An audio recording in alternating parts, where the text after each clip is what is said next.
Quand j'étais petit, ma mère me disait souvent: Dorian, range ta chambre. C'est un bazar pas possible. Comment tu peux évoluer dans cette chambre? Comment tu peux travailler dans ce bazar? T'as des copains qui viennent en plus faire des devoirs avec toi, ton bureau est mal rangé et tout, c'est n'importe quoi. Mais moi, ce bazar, je l'aimais bien. C'était mon bazar, je savais exactement où étaient toutes les choses. Quand ma mère en avait marre, elle rangeait tout et je retrouvais plus rien. Classique. Mais avec un peu de recul, c'est bien quand c'est rangé. C'est agréable, n'est-ce pas, quand on ouvre un IDE, que tout est bien rangé, que chaque fichier est au bon endroit. C'est pas un plat de spaghettis. C'est agréable de naviguer dans le code. C'est super cool. C'est ce que je fais maintenant. Donc merci maman. Il y a un autre exemple que j'aime bien. On est nouvel arrivant et tiens s'il te plaît, va faire un raccord client pour de la fibre. 3 solutions. J'en débranche un au pif, puis je branche mon client. On connaît personne qui fait ça. Je suis un bon consultant ou un bon prestat et je refactor un peu tout et puis je remets toute l'armoire au propre. Et la troisième solution, c'est que je démissionne. Bonjour à tous, je m'appelle Dorian Lamandé, j'ai 15 ans d'expérience. Je viens de la société Octo Technologies. Qui connaît Octo? Pas grand monde, 10 personnes. Octo, c'est une ESN, 700 personnes à peu près. On a été racheté par Accenture. Pas le dire trop fort. Par Accenture. Je suis tech lead, développeur, formateur, speaker. Je lead une tribu, une équipe de 6-7 personnes autour du Domain Driven Design. Qui connaît le Domain Driven Design? Oh, bien. En bas, vous avez tous mes réseaux sociaux. Donc, si vous avez des questions à la fin que vous n'avez pas pu poser, vous pouvez me contacter sur n'importe lequel de ces réseaux sociaux. Peut-être pas Twitch quand je suis en train de hint sur League of Legends. C'est pas forcément ouf, mais venez, on s'amuse bien. J'ai une chaîne Instant Coding, YouTube, où je fais aussi des petits talks et des shorts. Si vous avez un coup de blues, vous avez envie de rigoler, allez voir les shorts sur Instant Coding, vous allez bien rigoler. La confiance n'exclut pas le contrôle. Ça peut être un peu clivant, mais moi j'aime bien. Par défaut, je fais confiance, mais c'est comme dans les projets, je rajoute des linters, je contrôle un petit peu pour savoir si on respecte bien ce qu'on s'est dit, et tout se passe bien. Ça pourrait être le slide de fin, mais c'est le slide de début, et c'est le slide le plus important de ce talk. Isoler, c'est gagner. Retenez bien cette phrase. Isoler, c'est gagner. Aujourd'hui, on va avoir 2 architectures, très rapidement. L'architecture qui est en haut à gauche, c'est la clean architecture, et l'architecture qui est en bas à droite, c'est l'architecture hexagonale, qu'on appelle aussi port et adapteur. On va regarder un petit peu ces architectures et puis voir ce qu'on peut faire avec. Tout d'abord, la première, faite par Oncle Bob, alias Robert Cecil Martin, en 2012. Il a posté un post de blog, et il nous raconte ce que c'est que la clean architecture. Donc c'est des cercles concentriques. Et plus on se rapproche au centre du cercle, plus on va se rapprocher des entities, et c'est là qu'on va retrouver les règles métiers de l'application. Okay, c'est généralement ce qu'on trouve aussi côté back-end. On est bien dans un talk pour du front, ça arrive, soyez patients. Qu'est-ce qu'on retrouve là-dedans? À l'extérieur, on retrouve le monde de la technologie. À l'intérieur, on va retrouver que du langage natif, pas de framework. Okay, on isole, parce que isoler, c'est... Ok. Ah, merci. Qui c'est qui a dit c'est gagné? En premier, j'ai vu là-bas. Tu as gagné un livre à la fin du talk. Alors, on va retrouver à l'extérieur la technologie et plusieurs choses à l'intérieur. On va trouver des présenteurs. Ce sont des règles de présentation. Des use cases, c'est ce qui va orchestrer les règles de l'application qui se trouvent dans les entities. Et à la fin, dans les gateways, on va retrouver souvent des repositories. Alors, ce n'est pas le pattern de design pattern repository, c'est souvent une data access layer. C'est là où on va avoir notre connexion base de données, des inserts, des CRUD en définitive. Je passe très rapidement, je vous explique pourquoi juste après. Ça, c'est le flow. En clean architecture, on va traverser les cercles concentriques de cette manière à travers, pourquoi pas, une page web qui va appeler un serveur avec un contrôleur, un use case, les entities, et on ressort par la gateway au niveau de la base de données. Vous verrez que dans le front, si on fait ça, on ne va pas afficher grand-chose. Vous êtes d'accord avec ça? Nous, on va afficher des trucs. De l'autre côté, on a l'architecture hexagonale. Bonsoir, bienvenue. Fait par Alistair Cockburn. On prononce Cockburn, très important. En 2005, donc avant la clean architecture. Les deux personnes dont je viens de vous parler, ils sont co-signataires du manifeste agile. Qui connaît le manifeste agile? Qui sait qu'il y a deux parties dans le manifeste agile? C'est bien. Lisez la partie 2, c'est la plus importante. Les autres, c'est pour les PO, ils se sont appropriés et tout. Ils n'ont pas compris que c'était pour nous, les développeurs, à la base. Mais lisez la partie 2, c'est super important. C'est les 12 principes. Et non pas les 4 valeurs juste avant. Dans l'architecture hexagonale, qu'on appelle aussi port et adapteur, on a le côté gauche qui est le client-side. Donc c'est tout ce qui va être interaction, qui va utiliser un port de l'application. Alistair parle d'application ici, mais ce n'est pas toute l'app. On parle plutôt de core application ou bien d'une feature bien spécifique, je vous le montrerai juste après. Si vous mettez juste dans un hexagone toute l'application, on ne va pas isoler grand-chose et du coup, on ne va pas gagner grand-chose. Et à droite, c'est le server-side. Dans notre cas, ce sera souvent des implémentations d'interfaces. Les ports, c'est ni plus ni moins que des contrats, des interfaces au sens objet. C'est comme dans vos murs, vous avez des prises. Okay, elles fournissent un contrat. Il y a 2 trous, une masse, 220 volts. On peut brancher un sèche-cheveux, une télé, un ordinateur, ce que vous voulez. La prise n'est pas au courant, okay, de ce qu'il y a branché dessus. Okay. La première fois que j'ai fait cette vanne, je ne l'ai pas fait exprès, donc du coup, je la réutilise. J'aime bien. C'est super important de ça. On branche des choses, mais on ne sait pas ce qui est branché dessus. Donc ce qu'on retrouve là-dedans, c'est simple, c'est des ports, des adapteurs, et c'est tout. Et quand on demande à Alistair, qu'est-ce qu'on met dedans, il dit I don't care. Ok, mais si mes ports, j'ai le droit de faire des choses avec et tout, comment je structure à l'intérieur de mon IDE mes fichiers, qu'est-ce que je fais dedans, est-ce que je mets des use cases, qu'est-ce que je fais? Il dit I don't care, tu te débrouilles, c'est pas mon problème. Bon merci Alistair, on va réfléchir ensemble à comment on peut structurer une belle archi à travers cet hexagone. Ça, c'est le flow. Lui, il est traversant. On utilise le port de gauche, client-side, serveur, et on va au server-side à droite.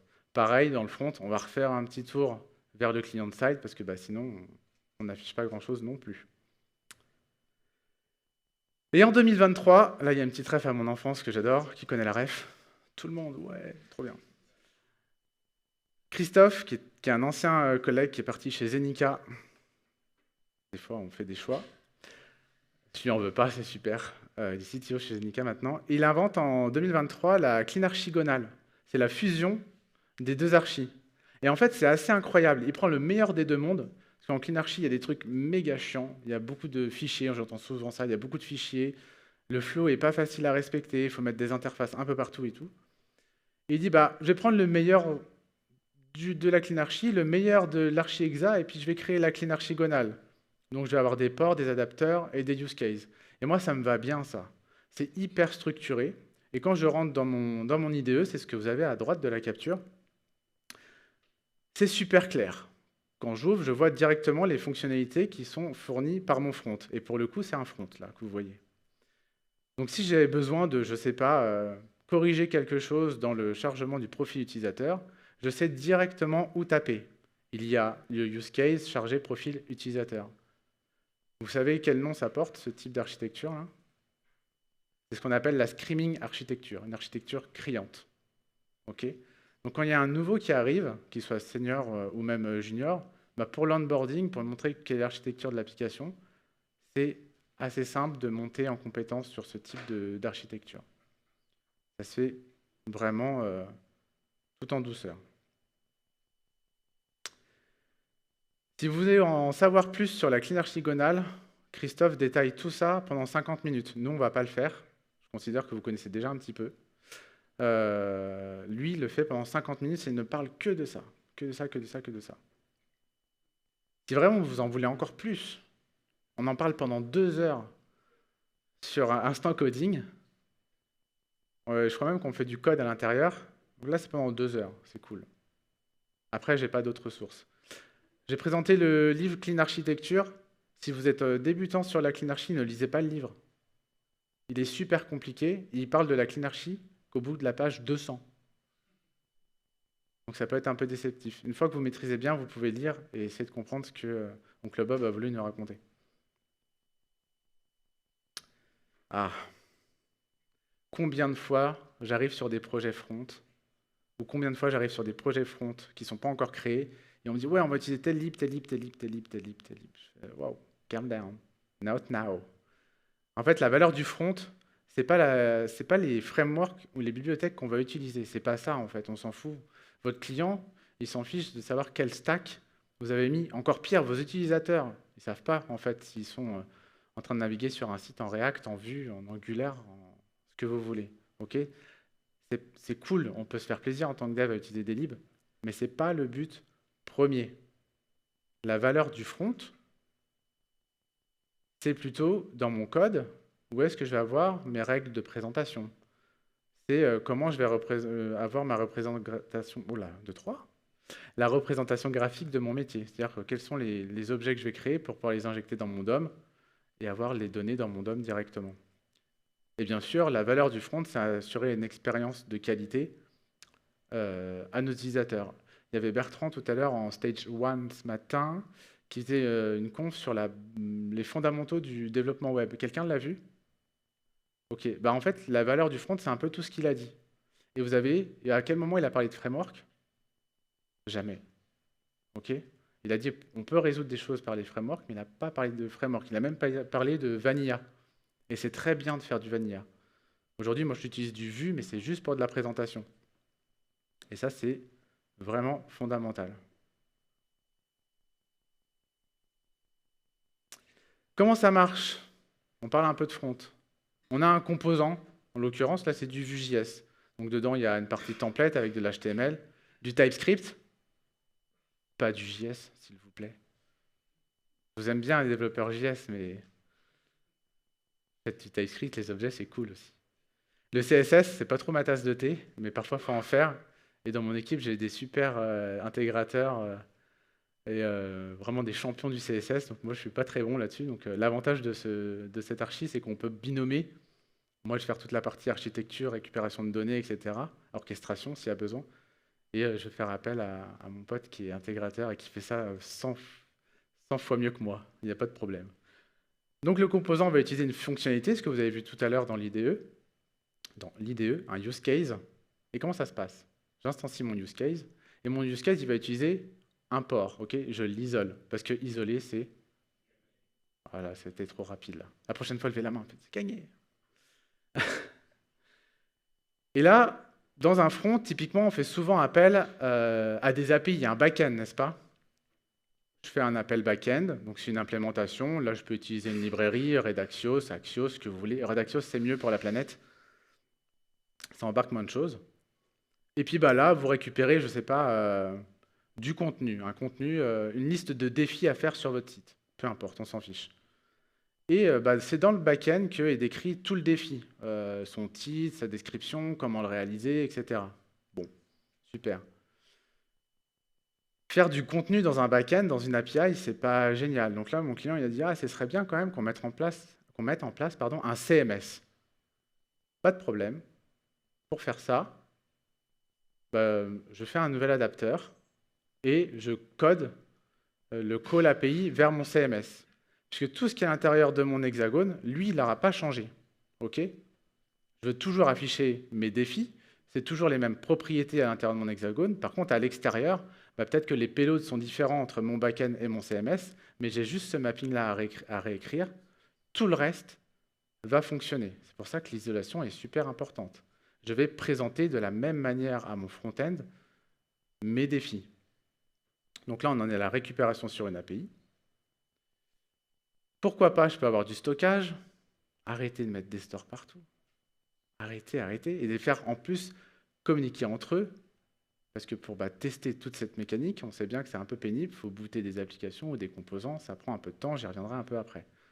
Évidemment, dans les fronts, on a toujours besoin d'avoir du stockage local pour avoir des sessions, par exemple, ou quand on revient sur un front, on aime bien quand même avoir de la donnée et pas recommencer tout depuis le début à chaque fois, parce que sinon, vos utilisateurs, ils vont crier. Donc là, c'est OK. Mais la manière dont je vais stocker mes données, je le définis vraiment le plus tard possible. Quand je boot l'application, Je ne dis pas tout de suite que je vais utiliser Pinia maintenant ou Vuex avant. D'ailleurs, pour l'anecdote, je suis passé de Vuex à Pinia, ça m'a pris 1 heure de faire la migration, parce que j'avais bien tout isolé. Donc c'est vraiment super chouette. Il y a un projet où ils sont passés de Vue 2 à Vue 3. Ils avaient du Vuex, du Class Component, et un peu partout, avec des règles tout partout, pas testé, rien. Ils ont mis 3 ou 4 mois, je crois, de migration.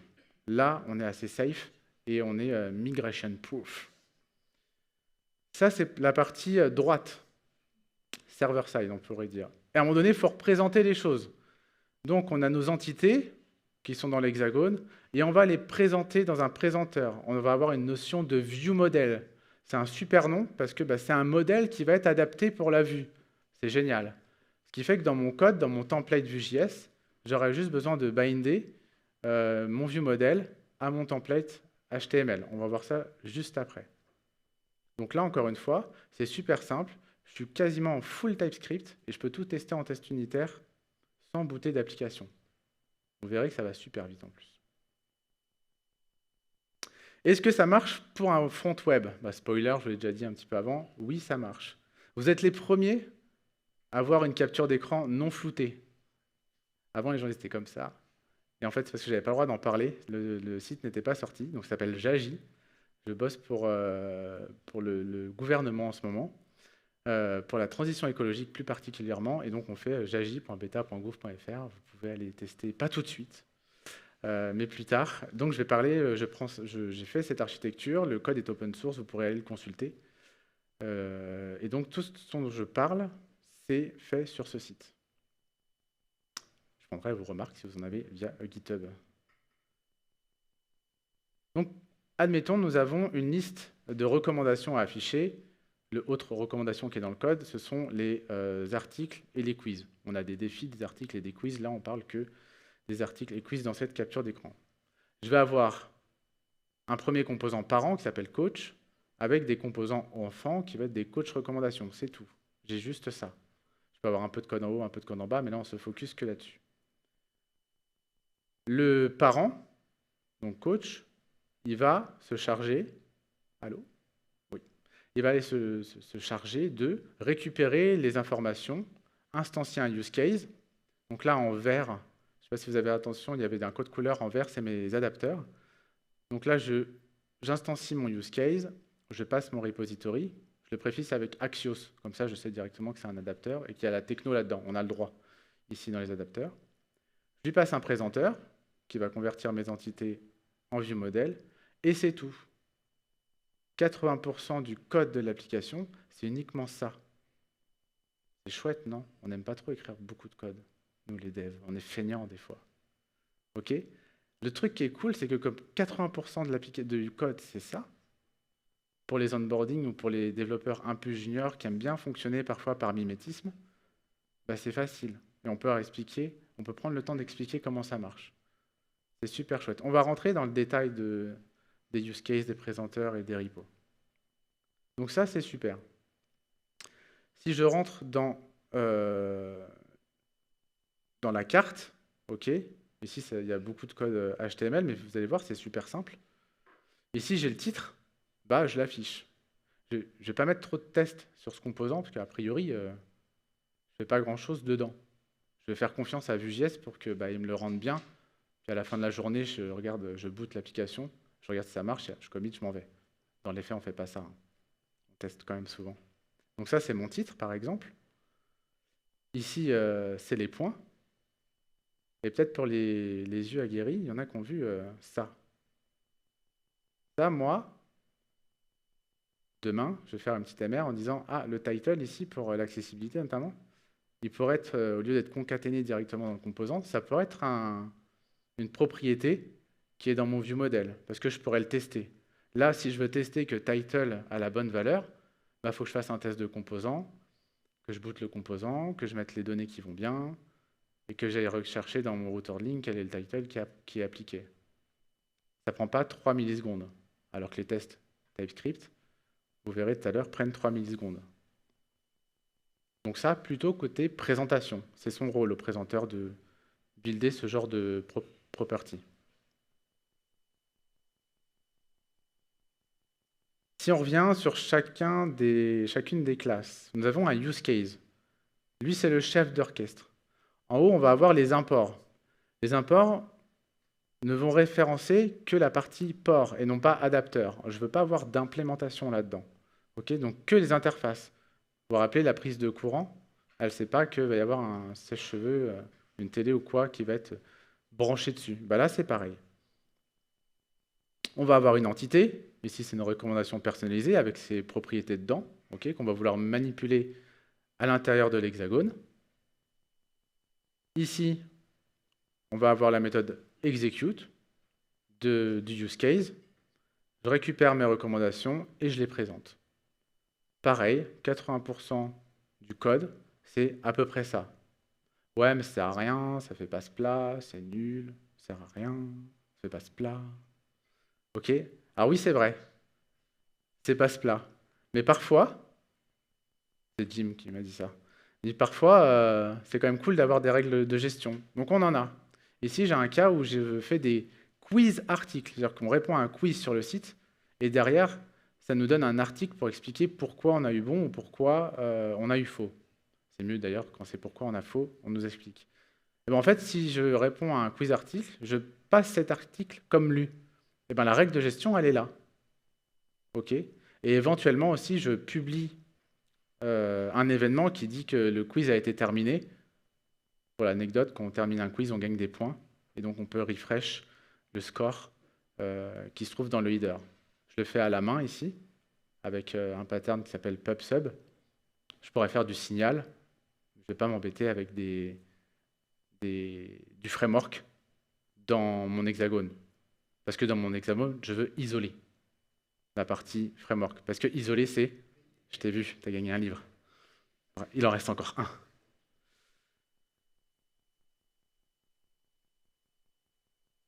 Donc voilà, je termine le quiz. J'avais un article. Je le marque comme lu pour le back-end. Et éventuellement, je préviens mon front que ça a été fait. Super, on est content. Le repository, lui, c'est le chef de la data. C'est lui qui va communiquer avec votre back-end. Donc là, faites-vous plaisir, toutes les librairies que vous l'utilisez, vous pouvez le faire, c'est votre moment. Les aficionados des libs, faites-le, c'est totalement autorisé. Ici, on va retrouver quoi? L'API modèle, donc c'est les objets qui sont renvoyés par le back-end. Je vais avoir donc ma classe repository qui implémente mon port, on le voit ici avec implement. Je vais avoir ma méthode et je vais avoir mon mapper pardon, à la fin qui va me remapper mes objets du back-end vers mes objets à moi. Parce que des fois, le back-end, il envoie des objets qui ne sont pas super propres ou pas bien nommés. Et moi, j'aime bien avoir la main sur mes objets dans l'hexagone. Donc, il y a une petite couche d'anticorruption ici. Puis ce qui est cool, c'est que si le back-end change ses objets et qu'ils ne nous préviennent pas, moi, ma CI, elle pète. Et je vois tout de suite, d'abord, je leur dis c'est pas cool de ne pas avoir prévenu. Et ensuite, je corrige. Voilà. Mais je corrige qu'ici. Je n'ai pas besoin de corriger dans le use case ou dans le présenteur. Le présenteur, j'espère que ce n'est pas trop petit pour les personnes du front, c'est là où il y a le plus de code pour nous en front, parce que c'est là qu'on va retrouver finalement toute l'orchestration, pardon, je suis allé un peu vite, toute l'orchestration de la présentation, la transformation des entités vers nos vues modèles. Là, pour le talk, j'ai mis des exemples très simplistes. Donc j'ai une liste de défis, et dans un défi, il y a un titre, une image. Dans la réalité, je peux avoir un peu plus de propriétés que ça. Donc j'ai mon présenteur qui, lui, implémente son port aussi. Jusqu'à tout va bien. Il y a une petite callback à l'intérieur du constructeur. Ça va permettre à mon composant de savoir quand les données sont prêtes à afficher. C'est cool parce que pendant que ça load, je peux mettre un petit loader. Et puis à la fin, je supprime le loader et j'affiche le composant en question. OK? Donc c'est un peu aussi du pub/sub ici un peu caché. J'ai ma méthode de présentation. Ici, je récupère les présentations, je fabrique mon vieux modèle, et là, vous remarquez qu'il y a une petite méthode qui s'appelle this.determineImage. On code en français. C'est la première fois que je fais ça vraiment à fond sur un projet, et c'est super sympa. Et là, je peux mettre des petites règles de gestion qui, en fonction du type de recommandation que je vais afficher, je vais aller choper une image qui est dans mon front ou bien une illustration qui m'aurait peut-être été envoyée par le back-end, si jamais je ne l'ai pas dans mon front. Très simple, OK? Donc le présenteur, lui, va ensuite envoyer toute cette donnée à mon composant Vue.js. Ici, via la callback. Tout ça, ça permet d'accélérer les tests. Parce que si je teste uniquement mon use case, ça fait 3 millisecondes. J'ai mis une capture parce qu'il y en a des fois qui ne me croient pas quand je dis que je teste mon front en 3 millisecondes. Bon, en même temps, ils ont raison parce que je teste une feature de mon front en 3 millisecondes. D'accord? Mais l'ensemble de mes tests unitaires qui couvrent, de mes tests de use case qui couvrent l'application, très franchement, ça prend 10 secondes, 20 secondes. Ok, c'est cool. On verra quelle est la pyramide de tests que j'ai mis en place. Mais en vrai, quand on arrive jusque-là, c'est très chouette d'avoir quelque chose qui fonctionne. Ok, on n'affiche rien dans le navigateur, mais Vue.js va le faire pour nous avec les templates et on n'a pas beaucoup de code dans les composants. Ça aussi, c'est super. Donc, comment on écrit un test avec TypeScript? On l'écrit de cette manière-là. Je vais instancier un vrai use case. Je vais instancier un autre adapteur pour mon repository qui va être une doublure de test dans lequel je vais préparer les datas. Je vais faire l'appel à mon use case comme je ferais sur mon code de production. Et je vais expect. Je vais m'attendre ici à ce que dans mes défis, j'ai un objet avec le bouton, le libellé, du style, pourquoi pas. Si on est chaud et qu'on connaît bien les classes CSS qu'on va mettre en place, on peut les mettre dans le présenteur, il n'y a pas de problème. Une image et un titre. Et avec ça, je sais que je suis déjà ready à recevoir le ViewModel. Je peux même me mettre d'accord avec mon intégrateur sur l'interface du ViewModel qui lui commence déjà à travailler sur les composants. Lui peut se mettre des données en dur dans le composant et après on branche tout et tout marche bien. Et 3 millisecondes. C'est super quand même. Hein. J'aime bien moi ça, quand ça va vite. Donc la boucle de feedback, elle est assez énorme là. Et on peut le faire en TDD aussi. Donc avec le meilleur des deux mondes, ce qu'on peut faire, c'est commencer à développer notre front-end alors qu'on n'a pas de back-end. On peut tout faire. Simplement, on se fait un adapteur, moi je l'appelle souvent in-memory, un adapteur qui va faire des faux appels back-end parce qu'ils ne sont pas prêts. Une fois que le back-end est prêt, je débranche, je rebranche le vrai back-end et tout va bien. Surtout quand on commence un projet, forcément que notre API, elle n'est peut-être pas encore prête. Et après, on peut faire la course avec les copains et tout. Nous, on est prêts, on vous attend. Avoir un objet ViewModel qui est parfaitement adapté à votre composant, ça, c'est vraiment game changer aussi. Ça permet de bien séparer les responsabilités. Et une fois qu'on a ce qu'il faut dans le ViewModel, c'est très facile de le mettre dans le composant. Ah, j'aime bien ce point-là. Ce sera peut-être le sujet d'un prochain talk. C'est l'UI. Je pense que mes UX UI ont une nouvelle idée à la seconde. C'est franchement parfois pénible. Et je vous promets que je suis au moins, ça fait peut-être 1 an que je suis sur le projet, j'ai eu au moins 4-5 refontes d'un truc qui s'appelle l'onboarding. Donc fonctionnellement, ça ne change pas. Mais les enchaînements ou la manière de présenter, je parle dans le template, va changer. Et en fait, avec cette architecture, c'est OK. Moi, je lui dis, tant que tu ne me changes pas le comportement, c'est juste un peu d'enchaînement ou un truc comme ça, c'est juste de l'UI, c'est OK. J'ai pas tout à mettre à la poubelle. OK, parce que j'ai bien tout isolé, mon comportement, mes objets, etc. Donc, je peux réécrire des composants autant que je veux. Le reste inchangé. Et ça, c'est super. J'ai eu plein de cas où, dès qu'on changeait un peu les parcours, etc., c'était une galère parce que tout était écrit dans les composants ou dans les stores, etc. Là, pour faire du refacto ou mettre à jour l'UI, c'est un peu plus compliqué. Ici, on peut vraiment le faire comme on veut. Et c'est pas une douleur. C'est chiant parce que on change de parcours vraiment très très souvent et c'est un peu fatigant. Mais dans les faits, on s'en sort bien. Faciliter la testabilité grâce à l'absence de lib et ne pas le relancer l'app. Ouais, parce que comme les libs sont à l'extérieur et que je teste uniquement ce qu'il y a dans l'hexagone, c'est pas tout à fait vrai non plus, mais 80% de mes tests, ce sont ceux de l'hexagone, ça va vite et je teste déjà tout mon comportement. L'organisation de l'équipe, L'équipe back est autonome. Je suis très attaché à DDD, donc l'autonomie des équipes, ça m'intéresse beaucoup et cette architecture permet de répondre à ça. Et à l'intérieur de l'équipe de développement front, on peut aussi se partager les tâches.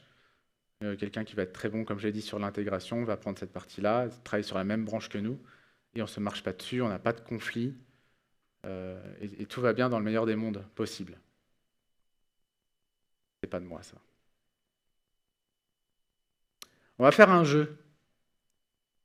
On va faire un jeu. À votre avis, il y a combien de use cases ici qui sont faits pour afficher cette page?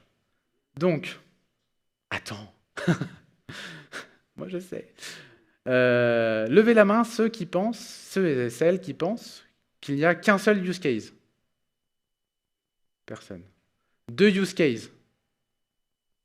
Personne. 3 use cases. 4 use cases. 5 et plus. Une majorité de 5 et plus. Il y en a qui ont raison, il y en a qui ont tort. Ça vous va?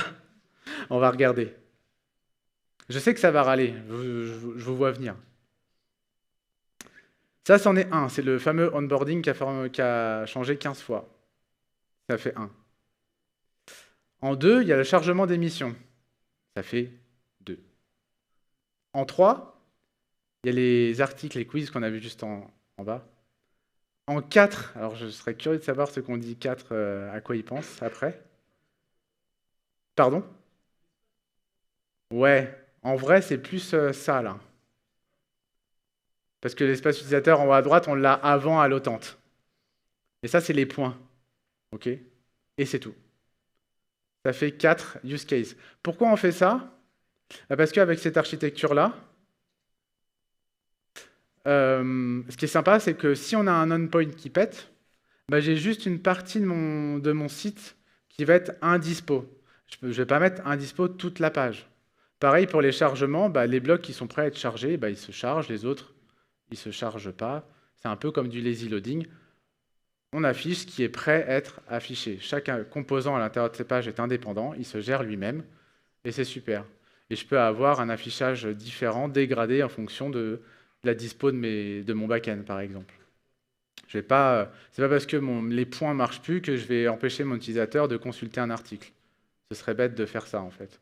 De dire, j'ai reçu une 500 de mon back-end, mais désolé, le site est indisponible, ou en maintenance, juste pour ça, c'est un peu dommage. Donc je veux permettre à mes utilisateurs d'accéder à un maximum de fonctionnalités, même si j'ai un petit peu de problèmes sur mes bacs. Ok, donc on améliore avec ça l'expérience utilisateur. J'ai parlé beaucoup de tests. Ici, on va parler d'une pyramide de tests. Alors, ce n'est pas celle que vous avez l'habitude de voir dans la littérature.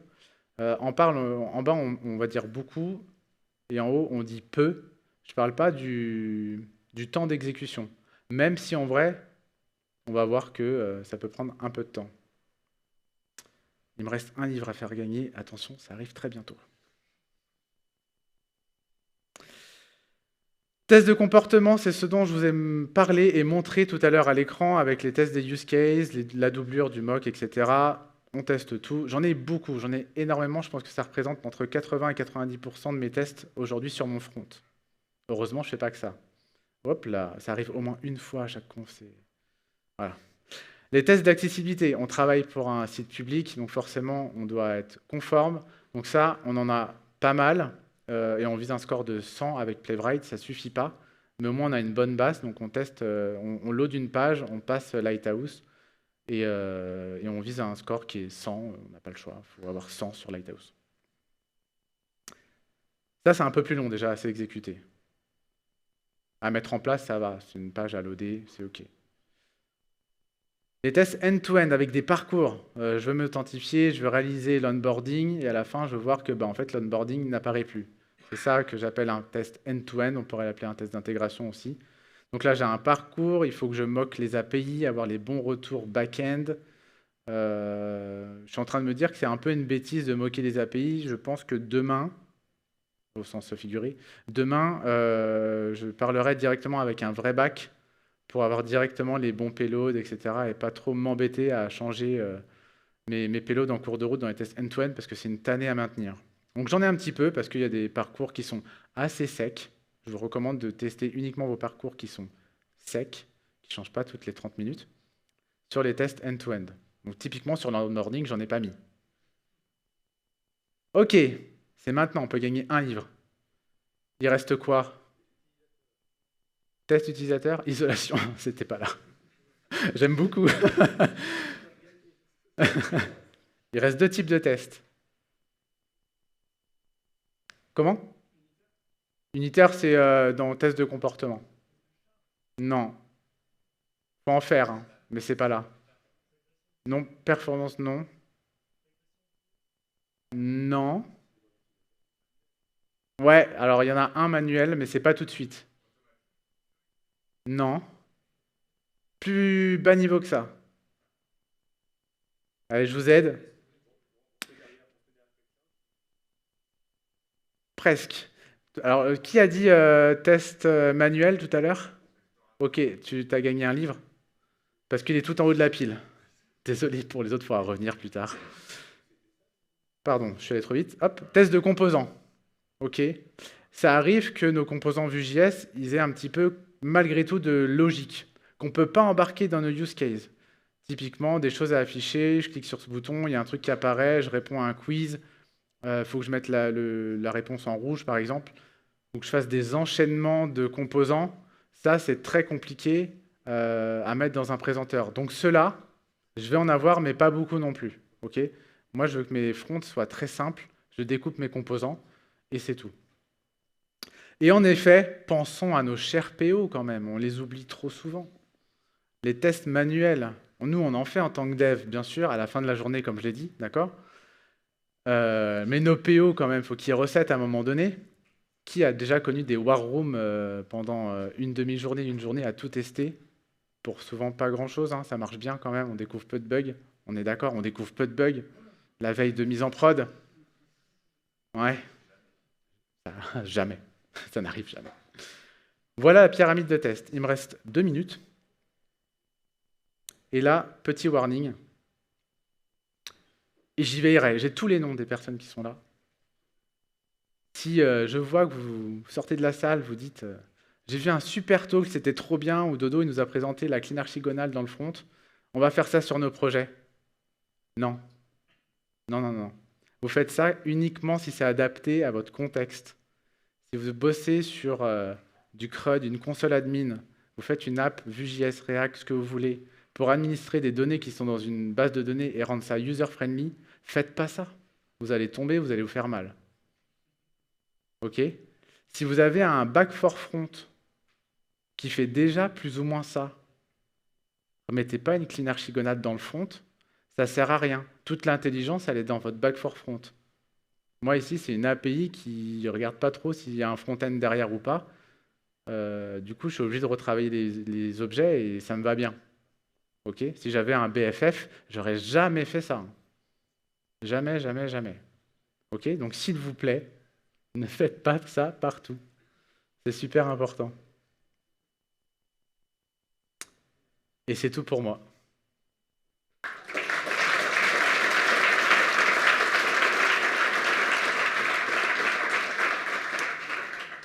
Vous pouvez scanner